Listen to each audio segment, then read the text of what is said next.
Y el pensamiento simple para nuestro estudio hoy es que estabas muerto espiritualmente, pero ahora tienes vida eterna por la gracia de Dios a través de la fe en Jesucristo y tienes un nuevo propósito en la vida. Voy a repetir, estabas muerto espiritualmente, pero ahora tienes vida eterna por la gracia de Dios a través de la fe en Jesucristo y un nuevo propósito en la vida. Cuando el apóstol Pablo les escribió a los creyentes en Éfeso, les dijo que estaban muertos en pecados antes de su salvación. Veremos que los efesios provenían de diferentes orígenes, pero todos ellos necesitaban escuchar el mensaje del Evangelio. El Evangelio es el único mensaje que puede llevar a un alma de la muerte espiritual y que está en separación de Dios en el pecado, a la vida eterna y la reconciliación con Dios en Cristo. Solamente el mensaje del Evangelio puede hacer esta diferencia. Es el poder de Dios para salvación, para todo aquel que cree. Los efesios también siguieron el curso de este mundo antes de ser salvos. Un curso guiado por el príncipe del potestad del aire, que es Satanás. Ese curso, con sus innumerables distracciones y sustitutos de Dios, conduce al infierno. En el infierno, la separación espiritual temporal se convierte en una separación eterna y permanente de Dios. Esa es la muerte eterna.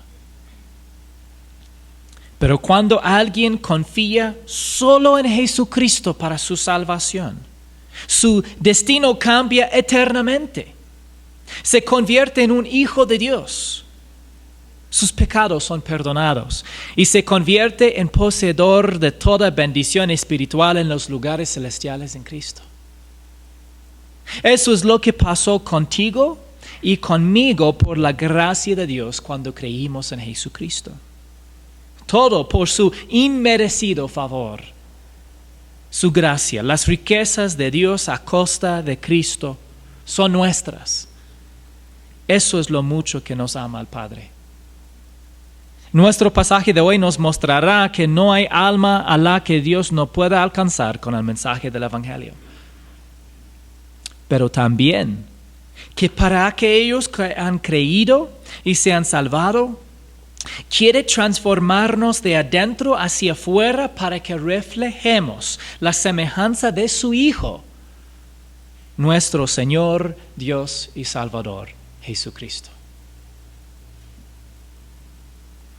Repasemos brevemente lo que el apóstol Pablo oró por aquellos que lo poseían todo, en Efesios capítulo 1, versos 17 al 19.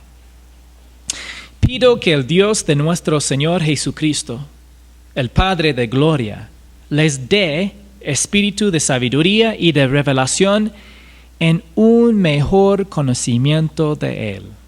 Mi oración es que los ojos de su corazón les sean iluminados para que sepan cuál es la esperanza de su llamamiento, cuáles son las riquezas de la gloria de su herencia en los santos y cuál es la extraordinaria grandeza de su poder para con nosotros los que creemos, conforme a la eficacia de la fuerza de su poder.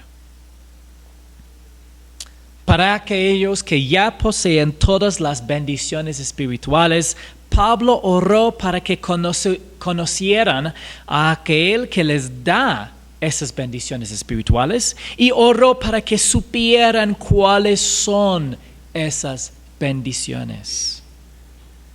Si tú eres un multimisionario, ¿qué necesitas saber? Uno, ¿de dónde vino estas riquezas? Y segundo, ¿qué son?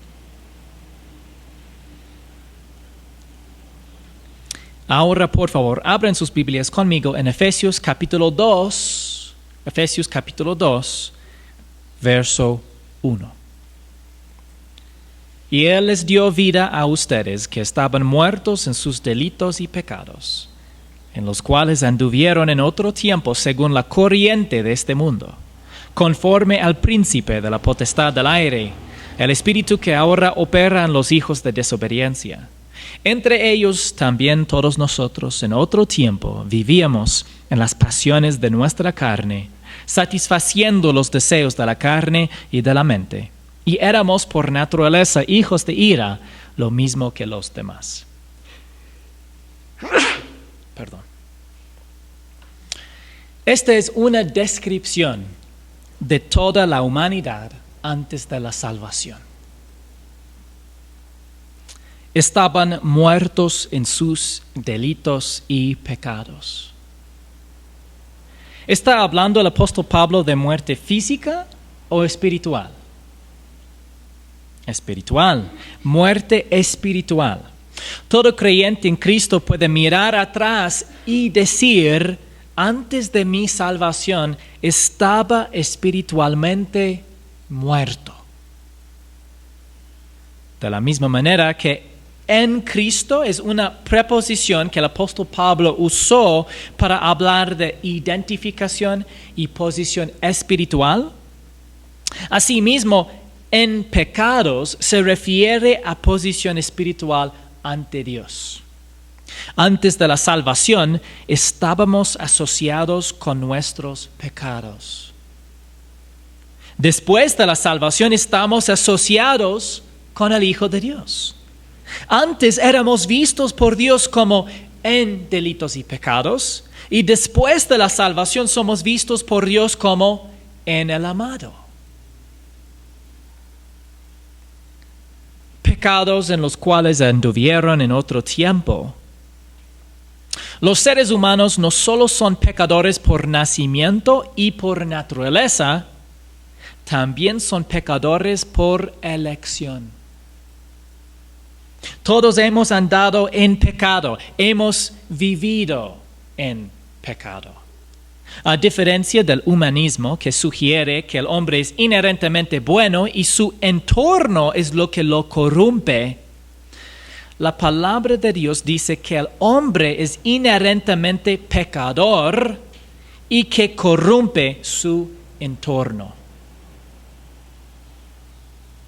Además, ningún grado de reforma social puede cambiar su estado espiritual, porque no está simplemente enfermo, está muerto.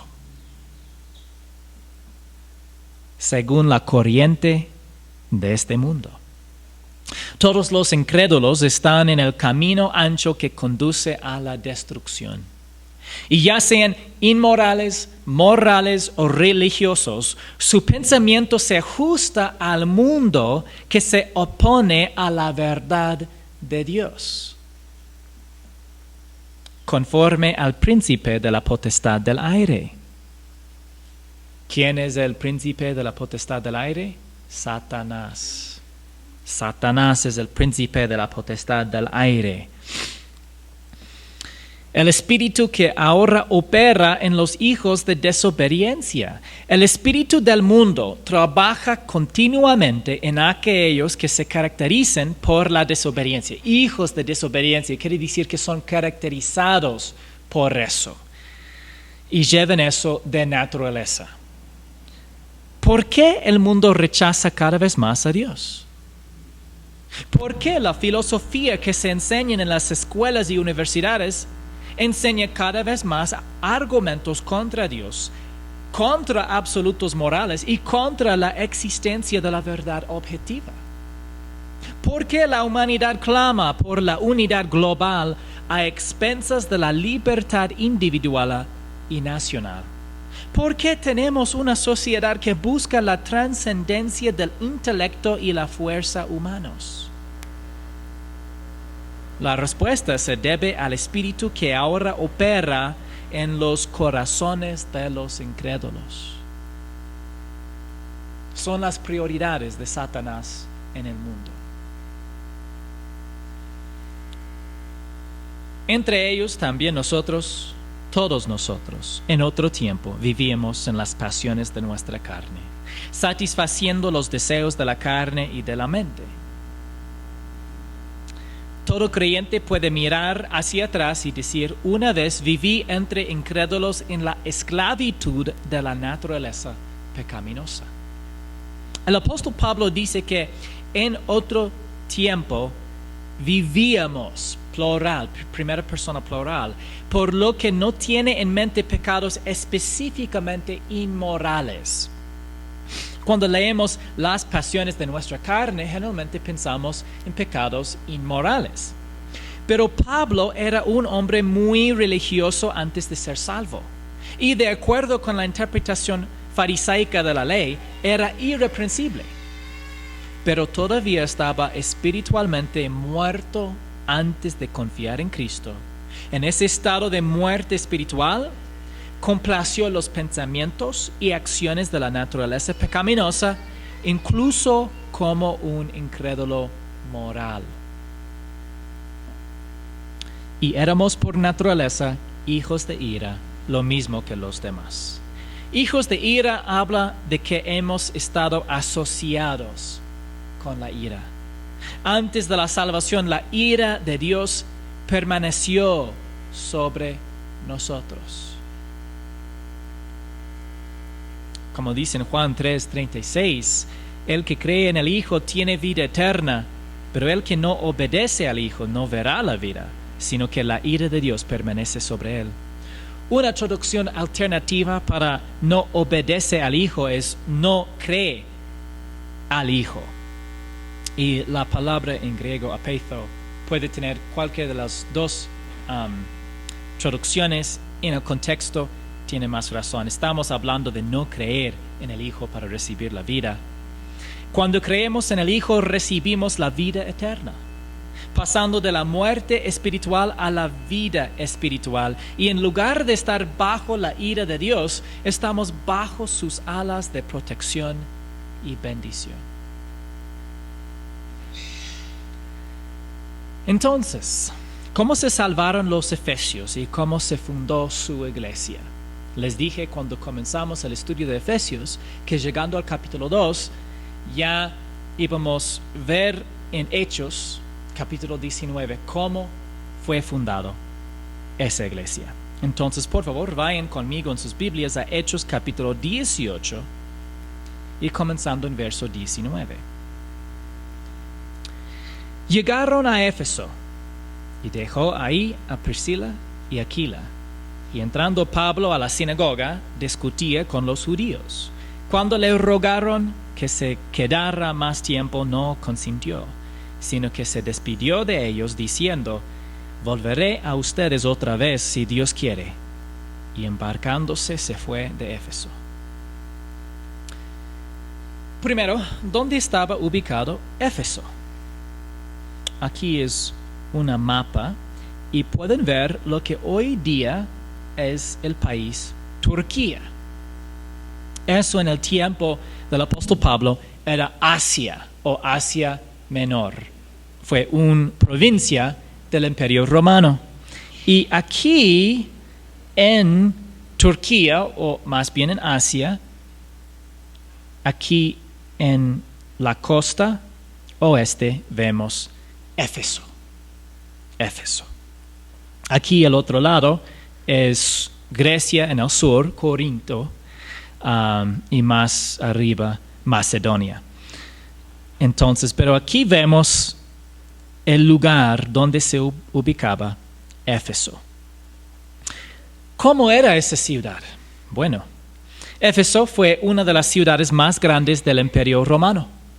La ciudad era principalmente famosa por su templo de Artemisa. Ese templo fue considerada una de las 7 maravillas del mundo en su época.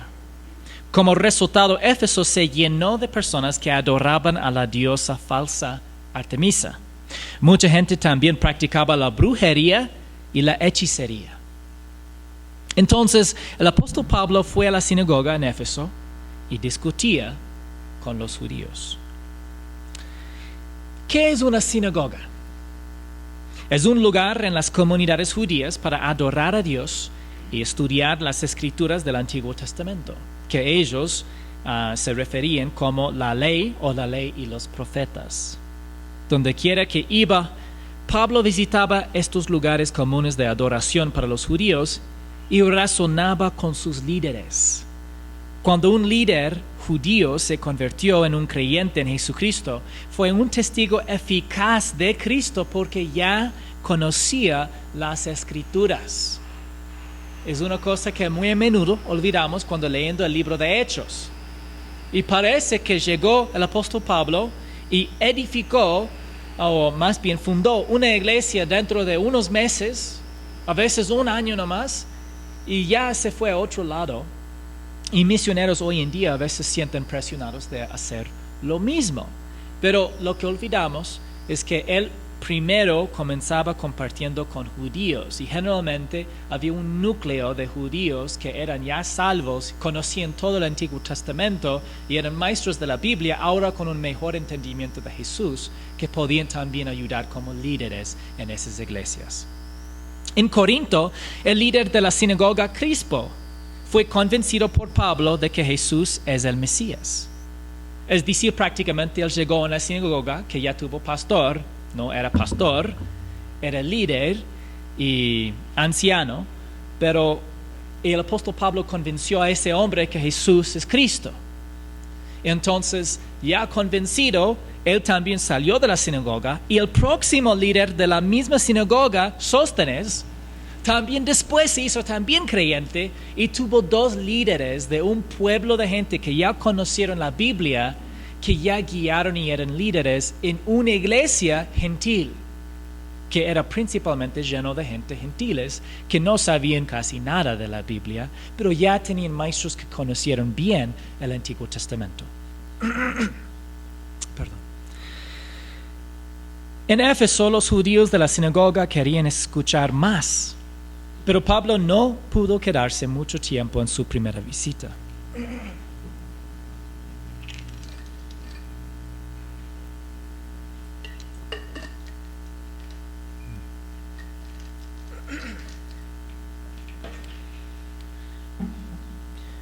Más tarde, un creyente judío de Alejandría, Egipto, llamado Apolos, fue a la sinagoga en Éfeso. Y dice en Hechos 18:25 que él hablaba y enseñaba con exactitud las cosas referentes a Jesús. Pero él necesitaba que alguien le explicara con mayor exactitud el camino de Dios, porque no sabía mucho acerca de lo que sucedió después de que Juan bautizó a Jesús.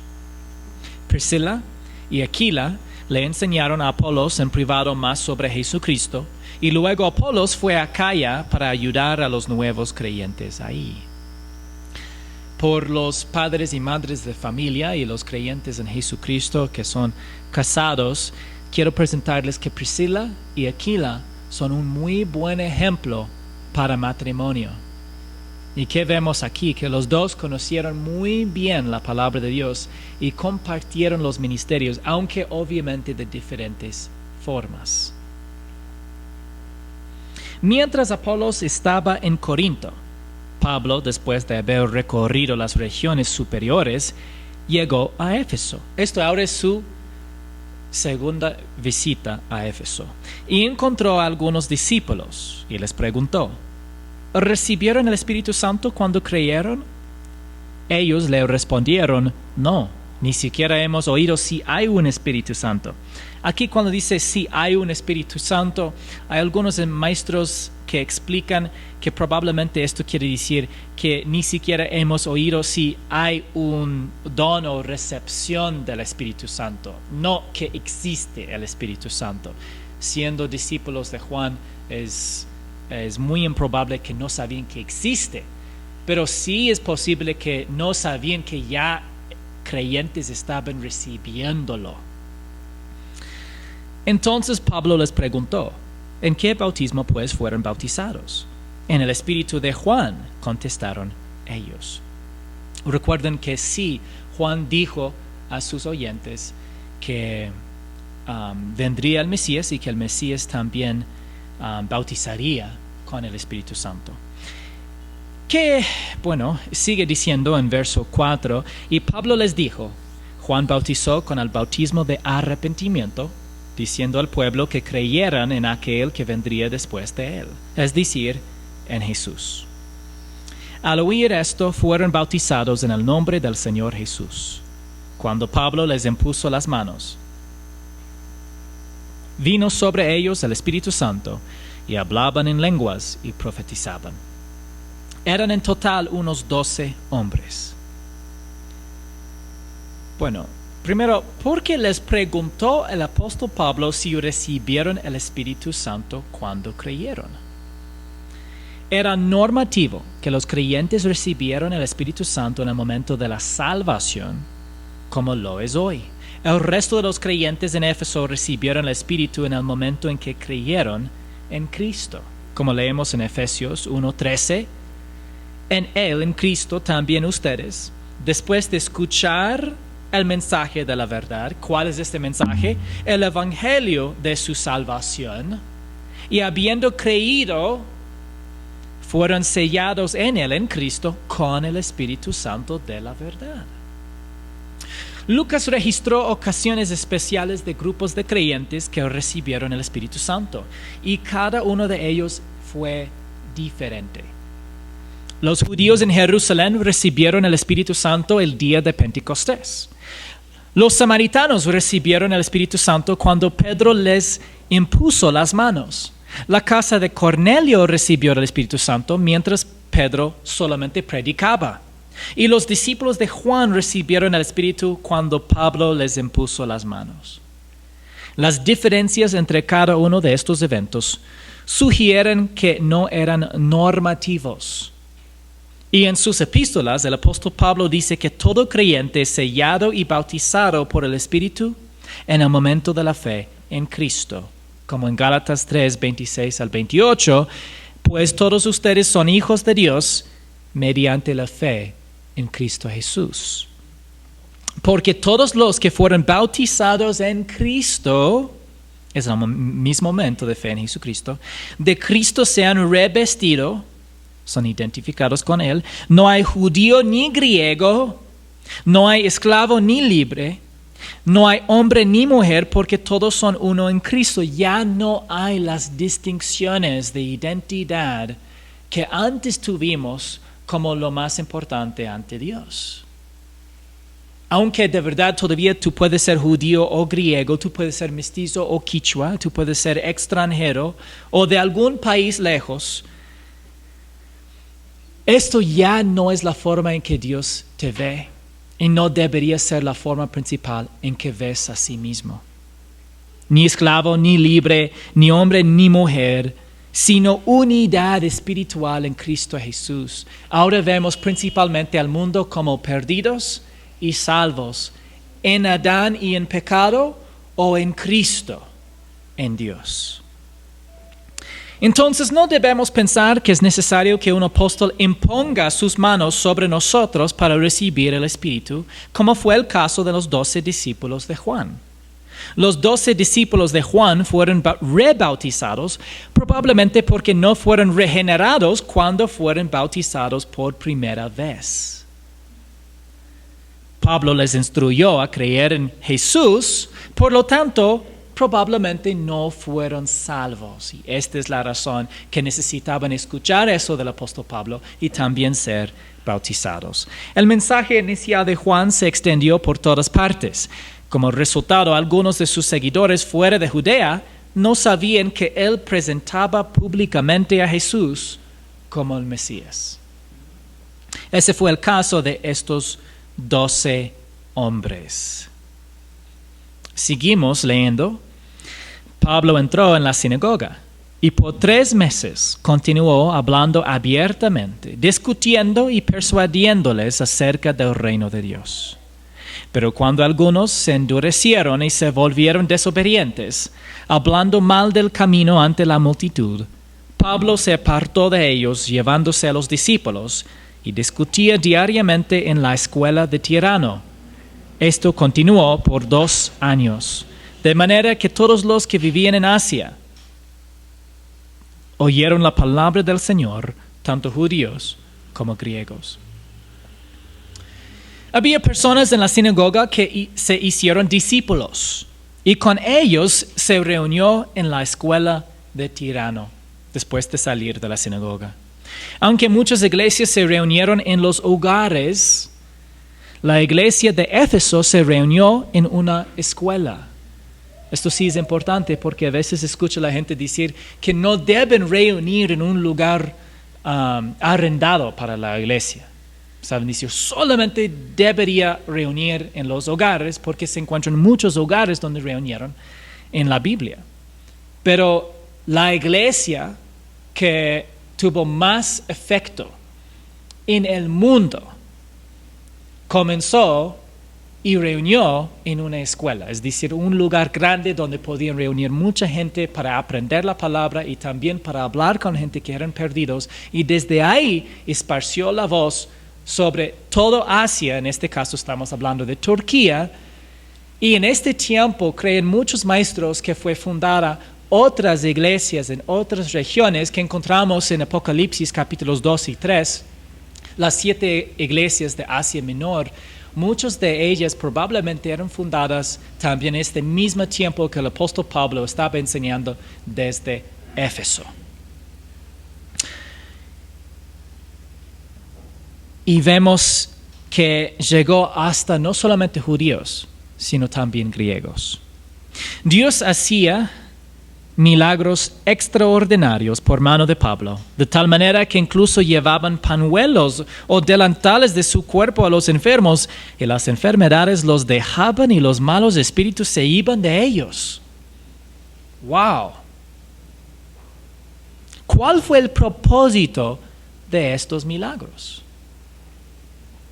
Para autenticar que Pablo era un apóstol de Jesucristo. Mientras estaba en Macedonia, escribió a la iglesia de Corinto, en 2 Corintios 12:12, entre ustedes se operaron las señales de un verdadero apóstol. ¿Qué eran? Con toda perseverancia por medio de señales, prodigios y milagros. Por lo tanto, el propósito de los milagros no era principalmente aliviar el sufrimiento físico, ni autenticar la identidad de un discípulo regular, sino autenticar el ministerio de un apóstol. ¿Se ven hoy milagros de esta naturaleza? No se ven milagros de esta naturaleza hoy porque no hay apóstoles hoy. Lamentablemente hay muchos estafadores y falsos maestros que venden pañuelos que dicen que llevan sanidad y bendiciones espirituales. Yo he visto en la televisión, ahí dicen que envía nomás una donación de $15, $20 y también te vamos a enviar un pañuelo bendecido. Otros falsos maestros exigen pago por curaciones que ni tienen el poder de poder realizar. Dios realiza milagros hoy en día, sí es la verdad, pero no realiza señales, prodigios y milagros a través de los hombres de hoy como lo hizo a través de los apóstoles. Un hombre haciendo muchos milagros que no se podía explicar de ninguna forma, sino solamente el poder de Dios y consistentemente, y para un testimonio especial de su identidad como representante de Cristo. Pero también algunos de los judíos exorcistas ambulantes trataron de invocar el nombre del Señor Jesús sobre los que tenían espíritus malos, diciendo, les ordeno que salgan en el nombre de Jesús, a quien Pablo predica. 7 hijos de un tal Esqueva, uno de los principales sacerdotes judíos, eran los que hacían esto. Pero el espíritu malo les respondió, a Jesús conozco, y sé quién es Pablo, pero ustedes, ¿quiénes son? ¿Hay alguna parte de las Escrituras que demuestra a la expulsión de demonios en el nombre de Jesús? Sí hay. El hecho de que no enfaticemos la expulsión de demonios en el nombre de Jesús no significa que no se encuentre en las Escrituras. En Marcos 16, 16 al 18, el Señor dijo que sus seguidores echarían fuera demonios en su nombre, lo cual fue cumplido por los apóstoles. En Lucas 10, 17, los 70 informaron a Jesús que los demonios estaban sujetos a ellos en su nombre. En Hechos 16, 16 al 18, el apóstol Pablo echó fuera demonios, o un demonio, en el nombre de Jesús. Y en Marcos 9, 38, alguien que ni siquiera era un discípulo estaba echando fuera demonios en el nombre de Jesús. Pero a los creyentes de hoy en día, nunca se les ordena expulsar demonios en el nombre de Jesús. Por lo tanto, no debemos buscar oportunidades para hacerlo. Ni estamos a un lado diciendo que no hay ningún ejemplo en la Biblia de alguien expulsando demonios en nombre de Jesús. Ni tampoco debemos decir que es nuestra prioridad de buscar endemoniados para decir que salga el demonio en el nombre de Jesús. Ni estamos en un extremo ni el otro. Debemos recordar que el nombre del Señor Jesús no es mágico. El poder y la autoridad de Jesús hacen que los demonios responden a su nombre. Entonces, como en el caso de los hijos de Esqueva, los demonios no siempre se van cuando se usa su nombre. Incluso los apóstoles en un momento no pudieron expulsar a un demonio. El Señor dijo que solo saldría como resultado del ayuno y la oración. El ayuno y la oración buscan la intervención de Dios. Por lo tanto, el poder de echar fuera a un demonio descansa solo en Dios. Espero que esto tiene más razón y ya está un poquito aclarado. Los hijos de Esqueva usaban el nombre de Jesús para beneficio personal. El hecho de que incluyen a Pablo en su fórmula delata el hecho de que estaban actuando como si los nombres de Jesús y Pablo fueran mágicos. En el nombre del Señor Jesús, a quien predica Pablo, que salga. Como que diciendo así, en alguna fórmula especial, que el demonio simplemente no puede hacer nada, tenga que salir. Pero no es así, sino es el poder de Dios que echa fuera un demonio en cualquier caso que es un verdadero hecho por Dios. Y aquí estos hombres estaban más bien haciendo algo que vemos el resultado en verso 16. Y el hombre en quien estaba el espíritu malo se lanzó sobre ellos y los dominó. Y pudo más que ellos, de manera que huyeron de aquella casa desnudos y heridos. Como resultado se fueron públicamente avergonzados, y el nombre del Señor Jesús se hizo aún más respetado entre los residentes de la ciudad. Y esto aclaró que no era algo místico, porque ya existían exorcistas que también podían sacar demonios, pero de una forma especial, ocuparon palabras especiales, hablaron de una forma especial, sacó el nombre del demonio, y cuando ya tenían el nombre del demonio, le intentaba convencer para que salga y cosas así. Pero este evento demostró, no, Jesús es único y especial, incluso para los que estaban mal usando también su nombre, había hecho una distinción. Supieron esto todos los habitantes de Éfeso, tanto judíos como griegos. El temor se apoderó de todos ellos y el nombre del Señor Jesús era exaltado. Dios demostró a través del apóstol Pablo la superioridad de Jesucristo. No todas las personas en Éfeso fueron salvas, pero todas las personas en Éfeso tenían un nuevo respeto por el nombre del Señor Jesús. Los judíos y los griegos eran muy diferentes. Los judíos eran religiosos y sabían mucho de la Biblia. Disfrutaban de una rica herencia de ser el pueblo elegido por Dios, que estaban destinados a representarlo ante otras naciones. Pero su propia nación había rechazado al Mesías. Los griegos eran politeístas religiosos. Creían en muchos dioses, pero no sabían nada del único Dios verdadero. Las mitologías de la deidad principal de los efesios reflejaban la naturaleza pecaminosa de la humanidad.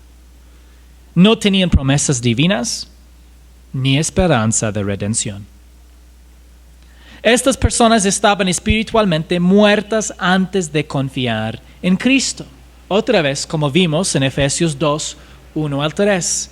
Y Él les dio vida a ustedes, escribiendo Pablo a los Efesios, que estaban muertos en sus delitos y pecados, en los cuales anduvieron en otro tiempo según la corriente de este mundo, conforme al príncipe de la potestad del aire, el espíritu que ahora opera en los hijos de desobediencia. Entre ellos también todos nosotros en otro tiempo vivíamos en las pasiones de nuestra carne, satisfaciendo los deseos de la carne y de la mente, y éramos por naturaleza hijos de ira, lo mismo que los demás. Tanto los judíos como los griegos estaban muertos en sus delitos y pecados. Los judíos y los griegos también siguieron la corriente de este mundo. La corriente de este mundo les dijo a los judíos que podían establecer su justicia mediante las buenas obras y el mérito humano, guardando la ley de Moisés y mediante la ascendencia abrahámica. La corriente de este mundo les dijo a los griegos que la felicidad, la filosofía y la fuerza eran las virtudes más elevadas de la vida. Pensaron que podían obtener felicidad, filosofía y fuerza mediante dioses falsos que representaban esas virtudes en un panteón o grupo de dioses falsos. Pero el Evangelio traspasó las tinieblas de sus almas, brilló en sus corazones y los efesios creyeron en Jesucristo, el eterno Hijo de Dios. ¿Qué hicieron finalmente los creyentes en Éfeso? Dice en Hechos 19, versos 18 al 19, también muchos de los que habían creído continuaban viniendo, confesando y declarando las cosas que practicaban. Muchos de los que practicaban la magia, juntando sus libros, los quemaban a la vista de todos. Calcularon su precio y hallaron que llegaba a 50,000 monedas de plata, 180 kilogramos. Hermanos, esto significa que los creyentes en Éfeso permitieron que Dios los cambiara. Repito, los creyentes en Éfeso permitieron que Dios los cambiara. Estos hombres y mujeres se salvaron menos de 3 años. En ese tiempo primero habían permitido que Dios cambiara su identidad, ahora estaban en Cristo. Y luego permitieron que el Espíritu de Dios cambiara su perspectiva sobre ciertas cosas en su vida. Como resultado de comprender y apreciar el amor de Cristo por ellos, lo amaron tanto que estuvieron dispuestos a abandonar la brujería. El apóstol Pablo escribió a los creyentes en Roma, en Romanos 12:2. Por tanto, hermanos, les ruego por las misericordias de Dios, que presenten sus cuerpos como sacrificio vivo y santo, aceptable a Dios, que es el culto racional de ustedes, y no se adapten a este mundo, sino transfórmense mediante la renovación de su mente, para que verifiquen cuál es la voluntad de Dios, lo que es bueno y aceptable y perfecto. Motivados por la misericordia de Dios y todas las bendiciones espirituales que Él ha derramado sobre nosotros en Cristo, debemos presentar toda nuestra persona como un sacrificio vivo a Dios. Eso significa que no conformarnos a este mundo, dejar de seguir la corriente de este mundo y ser transformados por el Espíritu de Dios en nuestro pensar, con el resultado de probar la voluntad de Dios, para que podamos probar que realmente es bueno. Realmente la voluntad de Dios es bueno y es mejor que nuestra voluntad. Los creyentes luchan con diferentes cosas sobre las que el Espíritu de Dios quiere cambiar su forma de pensar. Voy a darles algunos ejemplos y quiero que todos estén atentos y pregunten cómo aplica a sí mismo. Tal vez no quiere renunciar a un amante con el que tiene relaciones sexuales fuera de matrimonio o una relación adúltera. Pero el Espíritu de Dios quiere que aprendas que tienes mucho más valor de lo que tu amante te está mostrando. Quiere que sepas que la inmoralidad sexual es una trampa que destruye vidas. Y quiere que sepa que el Padre tiene planes más grandes para ti, en los que encontrarás verdadero contentamiento y gozo.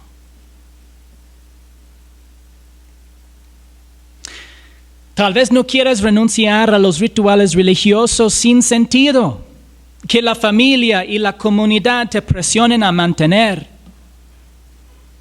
Pero el Espíritu de Dios quiere que aprendas que la aprobación de Jesús es más importante que todas las personas del mundo, incluida tu familia y tu comunidad.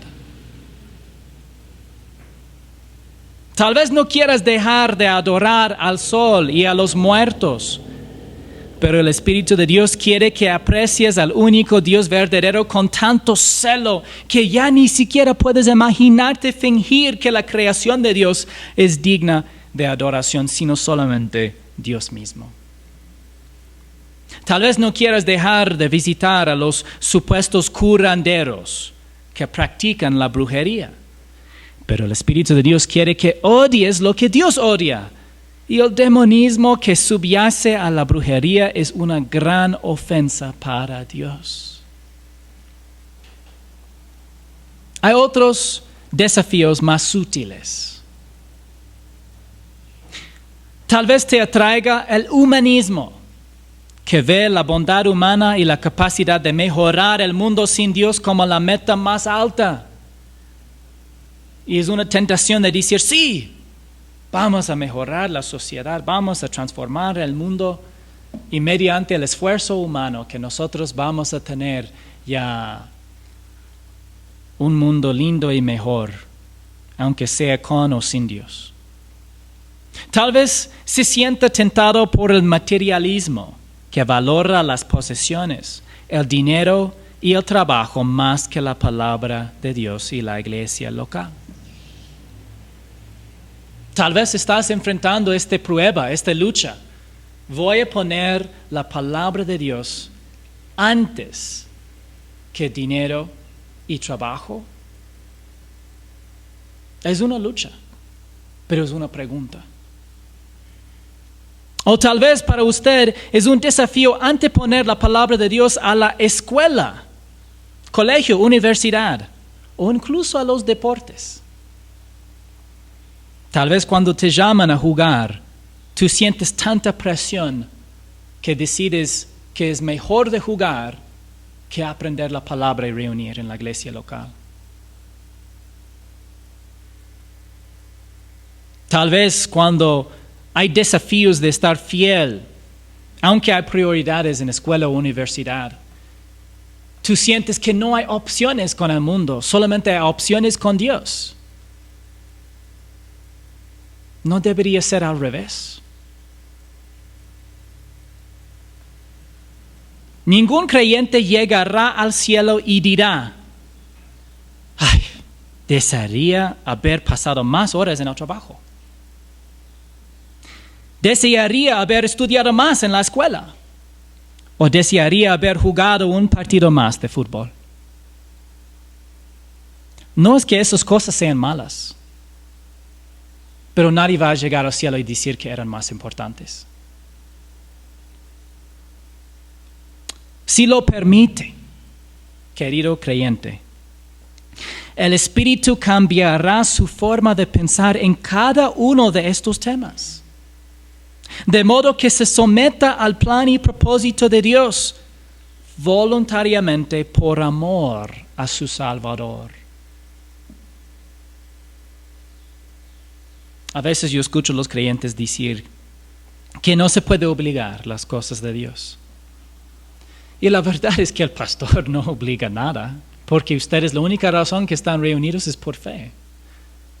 Pero no significa que Dios no tiene órdenes en la Biblia, mandatos, prioridades que Él exige, pero que todavía Él permite que tomamos nuestras decisiones hoy sabiendo su voluntad. Y Él reconoce la importancia o realidad acerca de nuestras decisiones después. Porque Él quiere tu corazón. Él quiere que respondas por amor. Esta es la razón que Él permite que tú priorices todas las cosas antes que Él y su palabra, la reunión que Él dice es importante para aprender y para compartir amor. Esa es la razón que Él tiene paciencia, aunque tú no invitas a nadie a tu casa para compartir un poco de la palabra o dar ánimo a un nuevo creyente. Aunque dices que no puedes sacrificar algo en trabajo o en estudios, aunque dices que fútbol es más importante, Él todavía tiene paciencia y amor porque Él quiere tu corazón y que tú respondes por fe, pero no es porque Él no tiene mandatos o órdenes. No es porque Él no ha dicho que su palabra es más importante que todas esas cosas temporales. No es que Él no ha dicho que los que honran a Él, también Él honra. No es que Él no ha dicho que su plan y propósito es mejor. No es que Él no ha dicho que las cosas pequeñas que tú pierdes en un momento para su voluntad sean multiplicados en esta vida y en la venidera. Es la verdad lo que leemos en la palabra y podemos vivirlo por fe. Porque Él quiere en nuestro corazón, es la razón que es todo por fe. Así crecía poderosamente y prevalecía la palabra del Señor. ¡Qué emocionante! En conclusión, antes de ser salvo estaba espiritualmente muerto. Ahora tienes vida espiritual a través de la simple fe en Jesucristo. Esto es la gracia de Dios. Quiere usarte para compartir esa vida con los demás. Dios obra a través de sus hijos. Quiere que seas su vaso para que su palabra siga aumentando y prevaleciendo en tu ciudad, en tu provincia, en tu país. Como un hijo de Dios o hija de Dios, el Espíritu de Dios también quiere transformarte para que reflejes las virtudes de Jesucristo para su magnificación y la gloria del Padre.